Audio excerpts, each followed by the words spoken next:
ओम चंडिके देवी को नमस्कार है।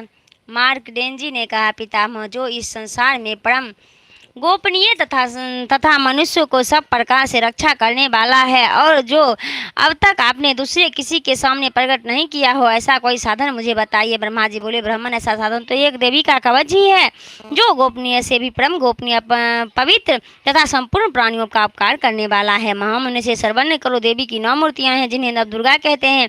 इनके पृथक पृथक नाम बतलाए जाते हैं। प्रथम नाम शैलपुत्री है,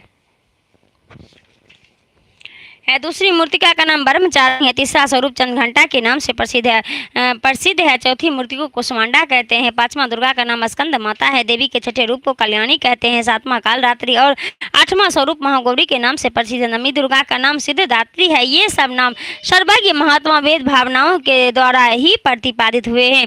जो मनुष्य अग्नि में जल रहा और अनुभव में शत्रुओं से घिर गया हो, विषम संकटों में फंस गया होता, इस प्रकार भय से आतुर होकर जो भगवती दुर्गा की शरण में प्राप्त हुई हो, उसका कभी कोई अंगमल नहीं होता। युद्ध के समय संकट में पड़ने पर भी उनके ऊपर कोई विपत्ति नहीं दिखाई देती। उन्हें सुख, दुख और भय की प्राप्ति नहीं होती। जिन्होंने भक्ति पूर्वक देवी का स्मरण किया है, उनका निश्चय ही अवदय होता है। देवी जो तुम्हारा चिंतन करते हैं, उनकी तुम निसंदेह रक्षा करती हो।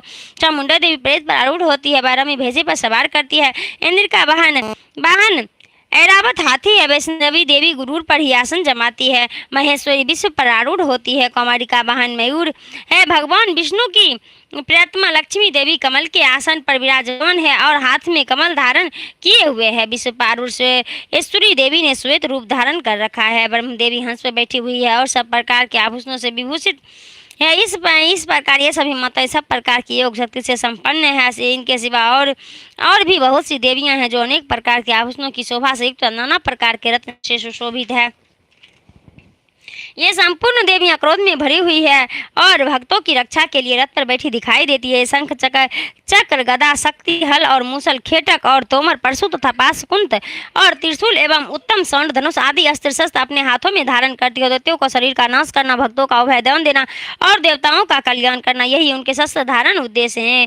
कवच आरंभ करने के पहले इस प्रकार प्रार्थना करना चाहिए। महान रौद्र रूप, अत्यंत घोर पराक्रम, महान बल और महान उत्साह वाली देवी, तुम महान भय का नाश करने वाली हो। तुम्हें नमस्कार है। तुम्हारी ओर देखना भी कठिन है। शत्रुओं को भय बढ़ाने वाली जगदम्बिके, मेरी रक्षा करो। पूर्व दिशा में इंद्रिय शक्ति मेरी रक्षा करे। अग्निकोण में अग्नि शक्ति, दक्षिण दिशा में वारामी तथा त्रिकोण में खड्गधारिणी मेरी रक्षा करे। पश्चिम दिशा में वारुणी और वायुकोण में वीर पर सवार करने वाली देवी मेरी रक्षा करे। उत्तर दिशा में कौमारिका और ईशान कोण में शूल धारणी रक्षा करे। ब्रह्मा ने तुम ऊपर की ओर से मेरी रक्षा करो और वैष्णवी नीचे की ओर से मेरी रक्षा करें। इसी प्रकार सबको अपना वाहन बनाने वाली चामुंडा देवी दसों दिशाओं में मेरी रक्षा करें। जय आगे और विजय पीछे की ओर से मेरी रक्षा करो। वाम भाग में अर्जिता और दक्षिण भाग में अपराजिता रक्षा करो। धूपनी शिखा की रक्षा करे। उमा मेरे मस्तक पर विराजमान होकर रक्षा करे। लाट में मालाधारी रक्षा करे। यशस्वी देवी मेरे भवों का रक्षण करे। भवों के मध्य भाग में त्रिनेता यथुनों में यम घंटा रक्षा करे। दोनों नेत्रों के मध्य भाग में सांकनी और कोनों में द्वार वासनी रक्षा। कालिका देवी का पोल की तथा भगवती सांकनी कोनों के मूल भाग की रक्षा करे। नरसिका में सुगंधा और ऊपर की ओष्ठ में चर्चिका रक्षा करे। नीचे की ओष्ठ में अमृत तथा जिह्वा में सरस्वती देवी रक्षा करे। भवों के मध्य भाग